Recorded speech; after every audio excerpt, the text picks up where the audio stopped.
July August হত্যায় মানবতা বিরোধী অপরাধের অভিযোগে সাবেক প্রধানমন্ত্রী শেখ হাসিনা, সাবেক স্বরাষ্ট্রমন্ত্রী আসাদুজ্জামান খান কামাল ও আইজিপি চৌধুরী আবদুল্লাহ আল মামুনের বিরুদ্ধে অভিযোগ গঠনের বিষয়ে আদেশ দেওয়া হয়েছে।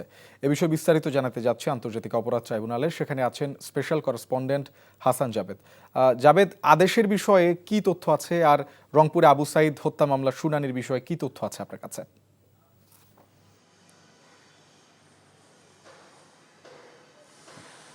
শোভন, এখন থেকে ঠিক 2 মিনিট আগে অর্থাৎ ঠিক 12টার পরপরই কিন্তু আন্তর্জাতিক অপরাধ ট্রাইব্যুনাল 1-এর যে বিচারপতি গোলাম মর্তুজা মজুমদারের নেতৃত্বাধীন 3 সদস্যের ট্রাইব্যুনাল তারা এজলাসে এসেছেন। এসে ট্রাইব্যুনালের যে তৃতীয় বিচারপতি মহিতুল ইসলাম বিচারপতি, তিনি এখন শেখ হাসিনা সহ 3 জন যে মামলার আসামি, জুলাই আগস্ট হত্যা মামলার, এই মামলাটার আজকে অভিযোগ গঠন বিষয়ে আদেশের জন্য দিন ধার্য ছিল। এখন তারা এই মুহূর্তে আদেশ পড়ছেন অভিযোগ গঠন বিষয়ে। যেটা হবে যে হয় অভিযোগ গঠন হবে অথবা হবে না। এবং এই 3 আসামির বিরুদ্ধে কিন্তু সুনির্দিষ্ট 5টি অভিযোগ এনেছে প্রসিকিউশন। যেই অভিযোগগুলোর আমলেও নিয়েছে ট্রাইব্যুনাল, আমলে নেওয়ার পর অভিযোগ গঠনের উপর শুনানিও হয়েছে। আজকে অভিযোগ গঠন বিষয়ে আদেশ দিচ্ছে। এবং সুনির্দিষ্ট অভিযোগগুলোর মধ্যে 5টি অভিযোগের মধ্যে অন্যতম হচ্ছে যে শেখ হাসিনা গণভবনে সংবাদ সম্মেলন করে উস্কানি দিয়েছিলেন। দ্বিতীয় অভিযোগটি ছিল যে আপনার হেলিকপ্টার, ড্রোন এবং মারণাস্ত্র দিয়ে গুলি করে হত্যাকাণ্ড। তৃতীয় অভিযোগটি হচ্ছে যে আবু সাইদ, রংপুরের শিক্ষার্থী আবু সাইদকে গুলি করে হত্যা। চতুর্থ অভিযোগটি ছিল চানখারপুলে 6 জনকে গুলি করে হত্যা।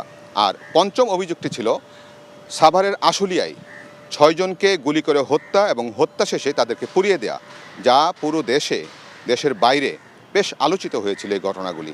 সেই অভিযোগগুলি এনেছে এবং এই হত্যাকাণ্ডেও জুলাই আগস্টে যা হয়েছে সেইগুলোর নেতৃত্বের দায়ে তাদের বিরুদ্ধে অভিযোগ হয়েছে। এবং আমি এখন যেটা জানলাম যে তাদের বিরুদ্ধে আসলে অভিযোগ গঠন ইতিমধ্যেই হয়েছে এবং অভিযোগ গঠনের মাধ্যমে কিন্তু এই শেখ হাসিনা সহ 3 জনের বিরুদ্ধে আনুষ্ঠানিক বিচারের কাজটা শুরু হলো।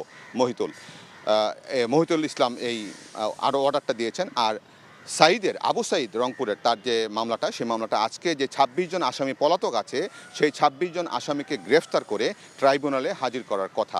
কিন্তু আমরা দেখেছি সকালবেলায় এই মামলায় যে 4 জন আসামি ইতিমধ্যেই গ্রেফতার হয়েছে, অর্থাৎ 30 জনের মধ্যে 4 জন যারা আগে গ্রেফতার হয়েছিলেন তাদেরকে হাজির করা হয়েছে। অন্য 26 আসামি কিন্তু আমরা এখনো দেখিনি। তার মানেটা হচ্ছে যে হয়তো তাদেরকে গ্রেফতার করা সম্ভব হয়নি। সেই প্রতিবেদনটা আজকে উপস্থাপন করবে ট্রাইব্যুনাল 2-এ। তারপর ট্রাইব্যুনাল 2 এই আসামিদের বিরুদ্ধে 2টি পত্রিকায় বিজ্ঞপ্তি দিতে বলবে যে তাদেরকে 7 দিনের মধ্যে ট্রাইব্যুনালে হাজির হওয়ার জন্য। 7 দিন পর যদি তারা হাজির না হন, সেক্ষেত্রে তাদের অনুপস্থিতিতে রাষ্ট্রনিযুক্ত আইনজীবী দেওয়া হবে এবং তাদের অনুপস্থিতিতেই বিচার কাজ শুরু হবে। তো এই হচ্ছে আজকে ট্রাইব্যুনালের সর্বশেষ। দর্শক, আমরা জানছিলাম জুলাই আগস্ট হত্যা মামলার সর্বশেষ তথ্য। বান্ডেল থাকলে প্রতি সেনমানিতে টাকা বাঁচবে। বিকাশ সেনমানি বান্ডেল কিনে জিতুন প্রতি লেনদেনে।